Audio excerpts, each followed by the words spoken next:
품격 있는 여러분, 오늘도 당신의 품격을 더합니다. 구독과 좋아요는 큰 힘이 됩니다. 아저씨, 여기서 주무시면 안 돼요. 일어나세요. 68세 강연수가 눈을 떴습니다. 얼굴 위로 아침 햇살이 바로 내려왔고 코끝에는 쓰레기 냄새가 맴돌고 있었어요. 바닥은 젖어 있었고 등에 깐 골판지는 축축하게 눅눅했습니다. 손가락을 움직이려는데 감각이 둔하고 저릿했습니다. 강연수는 천천히 몸을 일으켰습니다. 팔을 짚고 벽에 기대 숨을 고르면서 주변을 둘러봤어요. 골목 안쪽 전단지가 어지럽게 흩어져 있고 멀리 보이는 사람들은 누구 하나 그를 쳐다보지 않았습니다. 지금이 몇 시예요? 혼잣말이 나왔지만 대답은 없었습니다. 그 말조차 왜 했는지 자신도 몰랐습니다. 주머니에 손을 넣었습니다.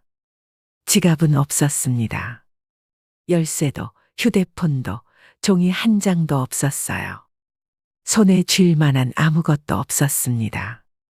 그보다 더 무서운 건 머릿속이 텅 비어 있다는 사실이었습니다. 이름이 떠오르지 않았습니다. 지금 자신이 왜 여기 있는 건지도 알 수 없었습니다. 생각을 붙잡으려 할수록 기억은 더 깊숙이 가라앉는 기분이었습니다. 내가 입술이 마르도록 중얼거리다 말았습니다. 이어서 무슨 말을 해야 할지 몰랐습니다. 그 말의 끝이 누구였지인지 어디서 왔지인지조차 확실하지 않았어요. 그는 눈을 감았다가 떴습니다. 차가운 바람이 목덜미를 스쳤고 등골까지 서늘해졌습니다. 그 와중에도 이상한 감각이 있었습니다. 머릿속 어딘가에서 고급스러운 분위기, 정장을 입은 사람들, 반짝이는 조명이 짧게 지나갔어요. 그것들이 실제로 있었던 장면인지, 꿈에서 본 이미지인지 분간이 되지 않았습니다. 강연수는 잠깐 눈을 감고 한숨을 내쉬었습니다. 바닥에 앉아 있자니 더 이상 생각하고 싶지 않았습니다. 오히려 생각이 들기 전에 몸을 먼저 일으키고 싶었습니다. 벽을 짚고 천천히 일어섰습니다. 다리에 힘이 없었고 어깨는 구부정했습니다. 담요를 접어 카트에 얹고 작은 수레를 끌기 시작했어요. 아무도 그를 보지 않았습니다. 누구도 그에게 말을 걸지 않았고 그를 피하거나 지나치거나 혹은 아예 존재하지 않는 사람처럼 지나갔습니다. 멀어지는 발소리 사이에서 그는 혼잣말처럼 중얼거렸습니다. 여기가 어디죠? 길 건너에서 차가 지나가고 누군가 음악을 크게 틀고 있었습니다. 사람들 대화 소리, 오가는 발자국. 모든 게 너무 선명한데 정작 자신은 그 안에 없는 사람처럼 느껴졌습니다. 아무도 그를 불러주지 않았습니다. 아무도 그를 기억하지 않았습니다. 그날 강연수는 이름도 모른 채 하루를 시작했습니다. 누구에게도 불리지 않은 채. 살아있다는 사실조차 느껴지지 않는 거리 위에서 조용히 또 한 걸음을 내딛었습니다. 이거 신문 좀 보실래요? 다 읽은 겁니다. 말을 남긴 중년 남성이 벤치를 떠나자 강연수는 그의 손에 들린 신문을 바라봤어요. 그 종이는 발끝에 툭 떨어졌고 그는 무의식적으로 허리를 굽혀 주었습니다. 바스락거리는 감촉이 낯설었지만 손의 힘은 자연스럽게 들어갔어요. 눈에 들어온 건 경제면 한가운데에 실린 사진 한 장이었습니다.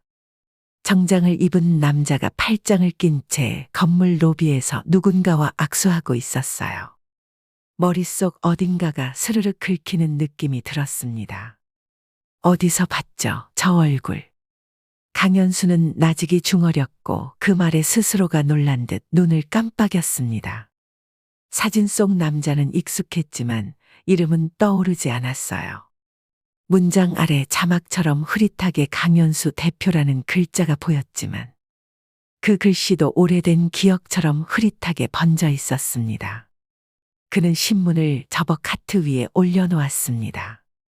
카트를 끌고 천천히 걸어가던 중 고장난 중고 TV 매장 앞에서 발걸음을 멈췄어요.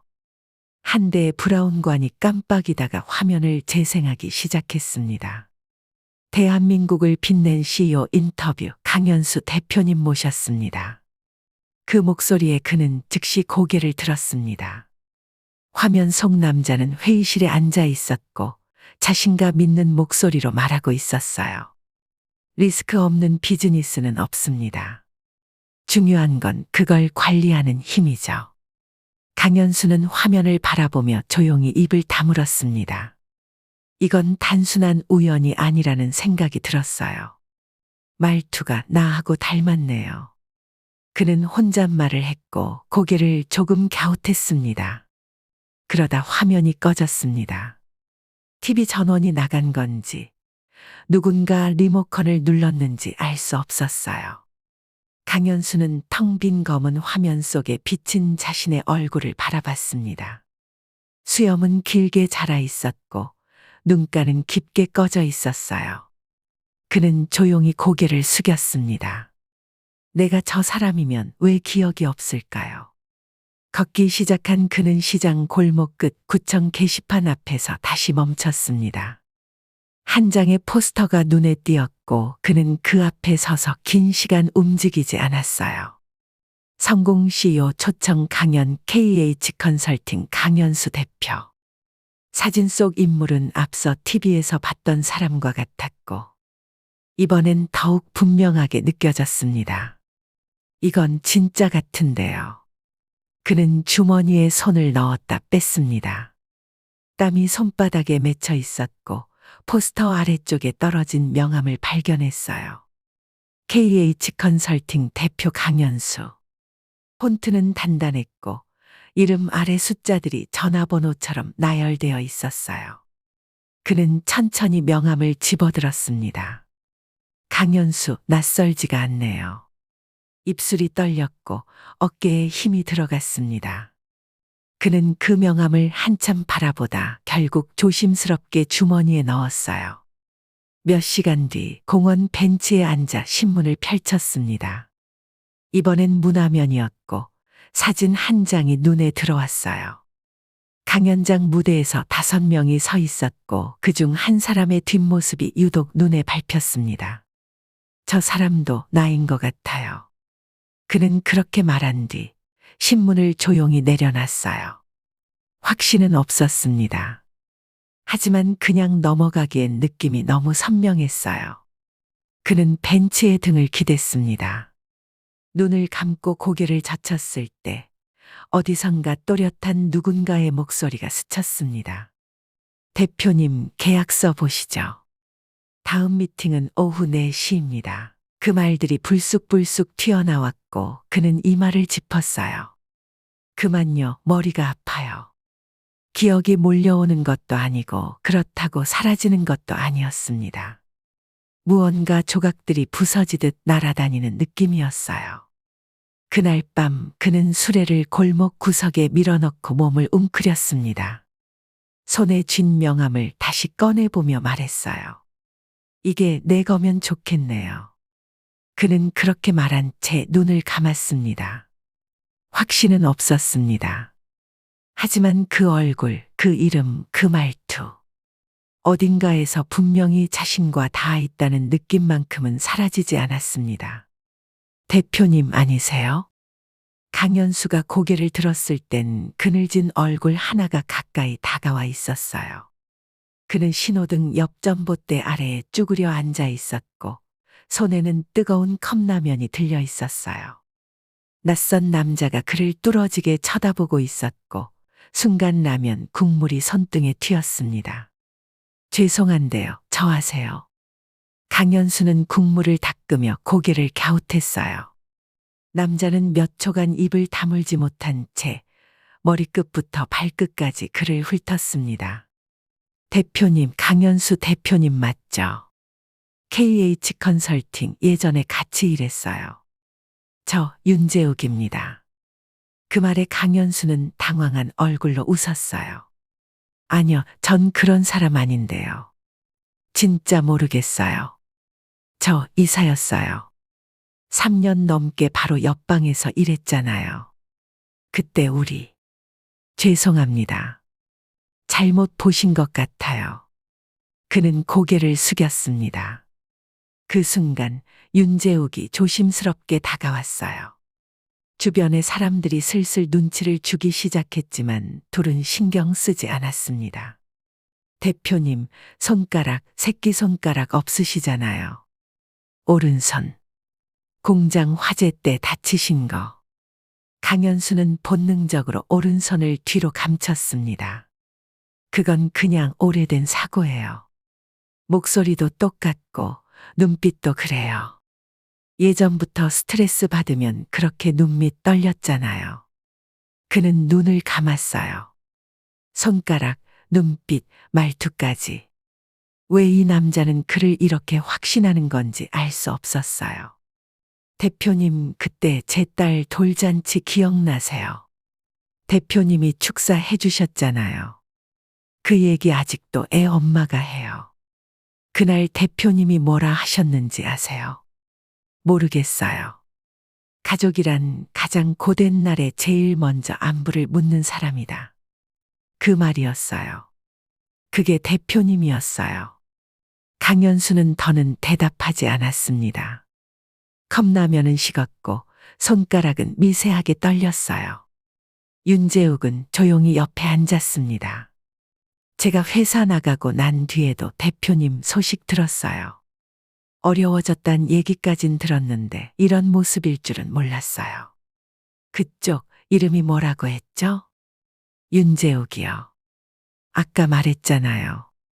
저 그때 회사 정리될 때까지 같이 있었던 사람입니다. 미안합니다. 정말 모르겠어요. 그는 시선을 피하며 컵라면을 들었어요. 입에 가져가려다 멈췄고 국물은 살짝 흔들렸습니다. 기억 안 나는 거 일부러 그런 거 아니죠? 네. 그럼 이 사진 한번 봐주시겠어요? 윤재욱이 지갑에서 오래된 사진 한 장을 꺼냈습니다. 5명이 회식 자리에서 어깨동무를 하고 웃고 있었고 사진의 중앙에 앉아 있는 남자가 확실히 지금의 강현수와 비슷해 보였어요. 강현수는 사진을 보며 한참 말이 없었습니다. 이 사람이 접니까? 네. 맞습니다. 그래도 모르겠어요. 그의 입술이 떨렸고 목소리는 작아졌습니다. 윤재욱은 사진을 천천히 접어 넣으며 고개를 끄덕였어요. 괜찮습니다. 혹시라도 기억나면 여기 연락 주세요.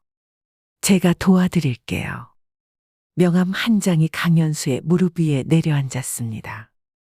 그는 그것을 내려다봤지만 손으로 짚지 않았어요. 윤재욱은 천천히 자리에서 일어났습니다. 잠시 주춤하더니 다시 한번 그를 바라봤어요. 대표님, 예전엔 누구보다 강한 사람이었어요. 지금 이 모습이 전부가 아니라고 믿습니다. 그 말은 바람처럼 흘러갔고 강현수는 아무 대답도 하지 않았습니다. 그가 떠난 뒤에도 그는 그 자리에 앉아 있었습니다. 명함은 여전히 무릎 위에 있었고 손은 허벅지 위에서 떨어질 듯 말 듯 떨리고 있었어요. 진짜 나였을까요? 스스로에게 던진 질문은 누구에게도 닿지 않았습니다. 컵라면은 다 식었고 그는 국물 한 모금도 들지 못한 채 그 자리에 오래도록 앉아 있었습니다. 기억은 떠오르지 않았지만 가슴속 어딘가가 점점 답답해지고 있었습니다. 이름 없는 감정이 쌓이는 듯했어요. 진짜 나였던 건가요? 그는 그렇게 혼잣말을 남기고 눈을 감은 채 머리를 감싸고 앉아 있었습니다. 말없이 오래도록 강현수는 벤치에 앉은 채 고개를 숙이고 있었습니다. 손바닥엔 땀이 맺혀 있었고 바람이 지나가는 소리만이 주위를 감쌌어요. 조금 전 윤재욱이 떠났고 다시 평소처럼 거리에 소음만 남아 있었습니다. 하지만 그 평소와는 달랐습니다. 가슴 안쪽 어딘가가 조용히 요동쳤고 귀 안에서 이상한 소리가 들려왔어요. 말소리 같기도 하고 부드럽게 닫히는 문소리 같기도 했습니다. 그는 천천히 고개를 들었습니다. 시선은 멀리 초점을 잃은 채 놓여 있었고 주변 풍경은 갑자기 물속처럼 흔들렸어요. 대표님, 보고서 결제 서류입니다. 어디선가 그런 말이 들렸습니다. 정확히 들은 것도 아닌데 귀에 박히는 듯 선명했어요. 강연수는 눈을 감았습니다. 그 순간 풍경이 달라졌습니다.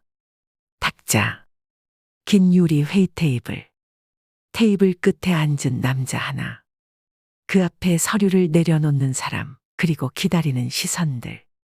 확인했습니다. 진행하세요. 입에서 튀어나온 말이었지만 그 말이 익숙하게 느껴졌습니다. 뱉고 나서 자신도 놀랐습니다. 진행하세요. 내가 그렇게 말했네요. 의자 등받이에 몸을 기대며 그는 안쪽으로 살짝 웃었습니다. 창밖엔 고층 빌딩들이 빽빽하게 서 있었고 유리에 반사된 자신의 모습이 정장을 입고 있었어요. 그는 손목을 들어 시계를 확인했습니다. 검은 가죽 밴드, 군더더기 없는 시계판, 익숙한 무게. 3시면 박 대표 오시겠네요. 비서한테 커피 부탁드리세요. 말이 자연스럽게 나왔습니다. 그런데 그 목소리가 지금의 거친 노숙자의 목소리가 아니었습니다. 분명 더 단단하고 명확했어요. 그 순간 눈앞에 장면이 번쩍하며 사라졌습니다. 다시 거리의 벤치로 돌아왔고 코끝엔 먼지 냄새가 맴돌았어요. 하지만 가슴 안쪽은 여전히 회의실 안에 머물러 있는 듯했습니다. 그 공간 내가 있었던 데 맞네요. 그는 중얼이며 다시 눈을 감았습니다. 그리고 이번엔 다른 장면이 떠올랐습니다. 거실, 아이 웃음소리. 식탁 위엔 케이크가 있었고 촛불이 2개. 작은 아이가 손뼉을 치며 소리를 질렀고 옆에서 누군가가 사진을 찍고 있었어요. 하은아, 생일 축하해.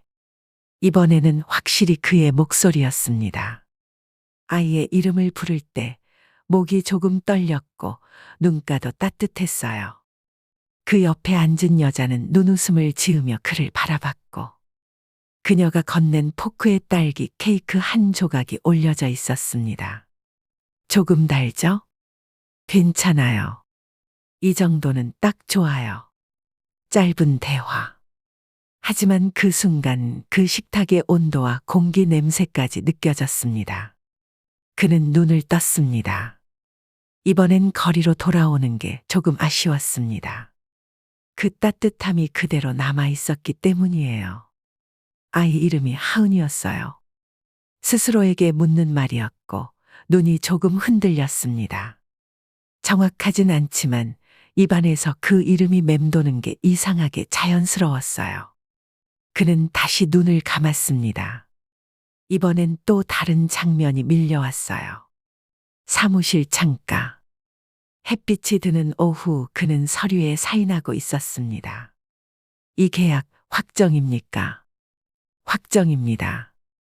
이걸로 우린 넘어갑니다. 그 옆에 앉은 남자는 손뼉을 쳤고 그도 가볍게 웃었습니다. 시그니처 펜을 돌려 가죽 케이스에 넣는 손동작까지 익숙했어요. 제가 진짜 그렇게 살았던 거군요.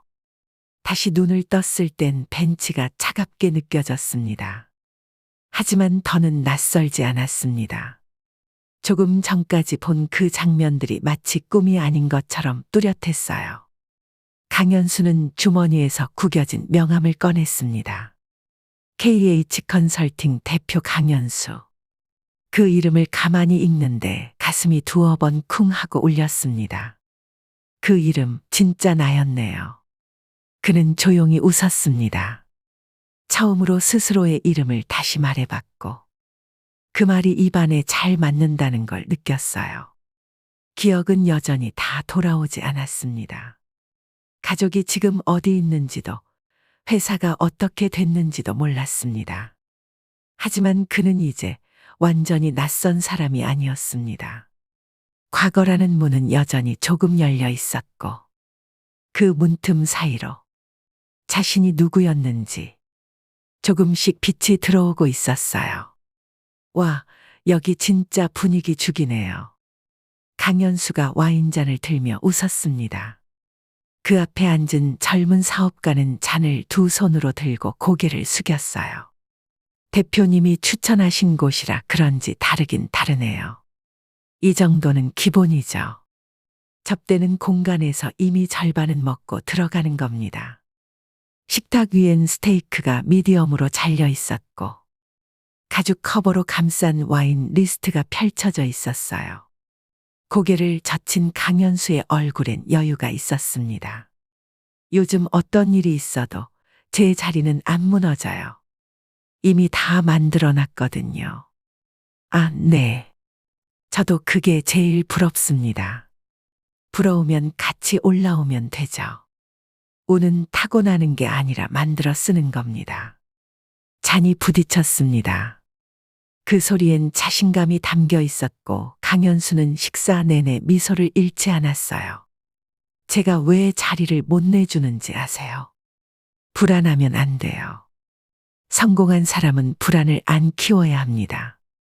와인 한 모금을 삼킨 뒤 그는 냅킨으로 입술을 닦았어요. 젊은 사업가는 고개를 끄덕이며 명함을 건넸습니다. KH 컨설팅 강현수 대표 명함부터 포스가 느껴지네요. 제가 직접 디자인했어요. 폰트 굵기부터 종이 질감까지 다 신경 썼죠. 강현수는 웃으며 자신의 명함을 테이블 중앙에 올려놨습니다. 이건 단순한 연락처가 아닙니다. 상징이에요. 저를 보여주는 얼굴이죠. 그날 저녁 그는 사무실로 돌아와 창가에 섰습니다. 도심의 불빛이 유리창에 반사됐고 반짝이는 야경은 그의 눈을 사로잡았어요. 이 정도면 됐지. 여기서 더 뭘 바래요. 혼잣말처럼 웃으며 의자에 앉아 다리를 꼬았습니다. 컴퓨터 모니터엔 주간 실적 보고서가 떠 있었고 표 그래프는 우상향으로 뻗어 있었습니다. 그는 고개를 끄덕이며 화면을 내렸습니다. 난 절대 안 망해요. 지금 이 구조라면 무슨 일이 있어도 버팁니다. 문이 열리고 비서가 커피를 들고 들어왔습니다. 오늘 미팅 연기됐습니다. 대표님 내일 오전으로 변경됐어요. 그래요. 고마워요. 커피는 테이블에 놔주세요. 그는 커피잔을 들며 창밖을 다시 바라봤어요. 그 순간 장면이 깨졌습니다. 거리. 버스가 지나가는 굉음. 강현수는 흠칫하며 고개를 들었어요. 벤치 옆 그가 앉아있던 자리는 이미 해가 기울고 있었습니다. 와인잔도 스테이크도 명함도 사라져 있었습니다. 그는 주머니에서 쭈글쭈글해진 명함 한 장을 꺼냈습니다. 검은 얼룩이 배어 있었고 글자 몇 개는 이미 번져 있었어요. KH 컨설팅 대표 강현수. 그 글씨를 바라보다 그는 길게 한숨을 내쉬었습니다. 그땐 뭐든 다 되는 줄 알았죠. 다리가 저려왔고 허리를 곧게 펴는 것도 힘들었습니다. 하지만 그는 잠시 눈을 감고 한 장면을 더 떠올렸습니다. 계약서, 사인, 그리고 악수. 이 계약은 우리를 한 단계 올려줄 겁니다. 믿습니다. 대표님. 그날 그는 확신으로 가득 차 있었습니다. 실패는 남의 일 같았고 리스크는 컨트롤 가능한 요소에 불과했어요. 리스크는 핑계에 불과합니다. 저는 위험을 이겨내는 사람이에요. 그 말은 진심이었고 자신에게 하는 최면이기도 했습니다. 하지만 그 자신감이 지금의 거리까지 이어질 줄은 몰랐습니다. 강현수는 고개를 떨궜습니다. 그때의 자신이 낯설기도 했고 어딘가 우스워 보이기도 했어요. 왜 그렇게 믿었을까요? 손에 쥔 명함이 바람에 흔들렸고 그는 조용히 그것을 무릎 위에 내려놓았습니다. 거리는 여전히 바쁘게 움직이고 있었습니다. 차 소리, 사람들 발걸음, 가게 음악. 모든 것이 돌아가고 있었지만 그 안에 그는 없었습니다. 과거는 더 이상 붙잡을 수 없는 그림자처럼 그의 손끝에서 흘러나가고 있었습니다. 그는 벤치에 앉아 조용히 중얼거렸습니다. 나는 절대 안 망해요. 그 말 참 멍청했네요. 그리고 그는 천천히 눈을 감았습니다. 이제 자신이 어디에 있는지 똑바로 알고 있었기 때문이에요. 강연수는 벤치에 누워 있었습니다. 얇은 담요 하나를 배 위에 덮고 목 뒤엔 낡은 가방을 괴고 있었어요. 하늘은 푸르지도 어둡지도 않았고 떠 있는 구름조차 움직이지 않는 듯 멈춰 있었습니다.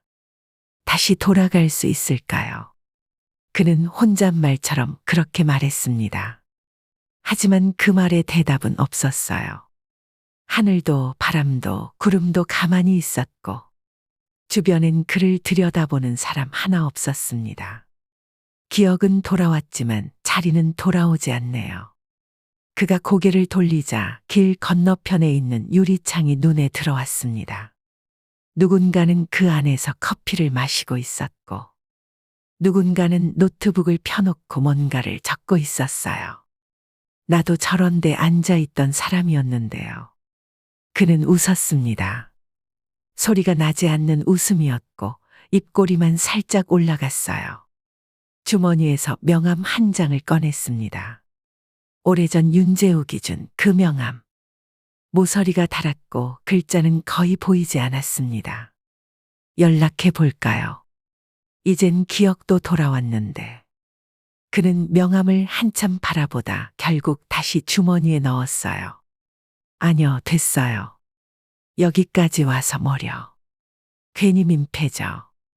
옆자리에 앉아있던 또 다른 노숙자가 옆눈으로 힐끗 그를 쳐다봤습니다. 혼잣말 잘하시네요. 예. 말 안 하면 미칠 것 같아서요. 나도 그래요. 그래서 가끔 혼자 노래 불러요. 좋네요. 노래는 기억 없어도 할 수 있으니까요. 짧은 대화가 흩어졌고 다시 침묵이 찾아왔습니다. 강연수는 눈을 감았다 떴습니다. 눈꺼풀이 무겁게 느껴졌고 이마 위로 햇살이 내려앉았어요. 그는 주위를 둘러보았습니다. 사람들은 지나가고 있었고 그는 그들 사이에서 투명한 존재처럼 느껴졌어요. 하지만 이제 그 투명함이 낯설지는 않았습니다. 도망치고 싶지도 않았고 숨고 싶지도 않았어요. 그때 내가 조금만 겸손했더라면 어땠을까요? 그는 중얼거렸습니다. 대답은 여전히 없었고 머리 위로 지나는 바람만 살짝 스쳤어요. 근데요, 그게 참 말처럼 안 됐어요. 안다고 해도 결국 또 그랬을 거예요. 그는 몸을 조금 틀어 옆으로 누웠습니다. 차가운 벤치 틈 사이로 등이 살짝 시렸지만 불편하다는 생각은 들지 않았어요. 멀리서 쓰레기 수거 차량이 지나가고 있었고 그 안에서 들려오는 라디오 소리가 희미하게 다가왔습니다. 이제 겨울이 다가오고 있습니다. 노숙인 보호시설. 방송은 금세 멀어졌고 그는 다시 하늘을 바라봤습니다. 저 사람들 눈엔 그냥 노숙자인 거죠. 그 말에 외로움은 섞여 있지 않았습니다. 오히려 담담했고 스스로에게 하는 설명 같았어요. 예전엔 강연수 대표였어요. 지금은 그냥 강연수네요. 그는 눈을 감았습니다. 이름 석자는 여전히 가슴속에 있었고 이제는 누구에게 설명하지 않아도 괜찮았습니다. 지나가는 개가 그의 발끝을 툭 치고 지나갔고 그는 놀라지도 않고 조용히 웃었습니다. 이젠 이 자리가 어색하진 않네요. 어차피 난 여기에 남을 사람이니까요. 바람이 불었습니다. 이번엔 조금 더 세게 불었고 그는 담요를 목까지 끌어올렸습니다. 다시 돌아가고 싶냐고요. 그는 대답 대신 고개를 저었습니다. 눈가에 맺힌 주름이 조금 더 깊어졌고 입술은 굳게 닫혀 있었어요. 아니요. 그냥 여기가 제 자리 같아요. 그게 다예요. 그는 두 눈을 감았습니다. 그 순간 그 어떤 기억도 떠오르지 않았습니다. 사무실도, 아이의 웃음도, 계약서도 모두 스위치를 내리듯 꺼져버렸어요. 오직 이 벤치, 이 거리, 이 바람만이 그를 현재로 붙잡아두고 있었습니다. 이제 그는 더 이상 그 시절을 붙잡지 않았습니다. 잊은 게 아니라 놓은 것이었습니다. 그게 그에게 남은 마지막 선택이었어요. 기억을 잃은 제 길 위에 남은 남자. 그는 한때 모두의 부러움을 받던 백만장자였지만 끝없는 자만과 외면 속에 결국 아무도 기억하지 않는 사람이 됐습니다.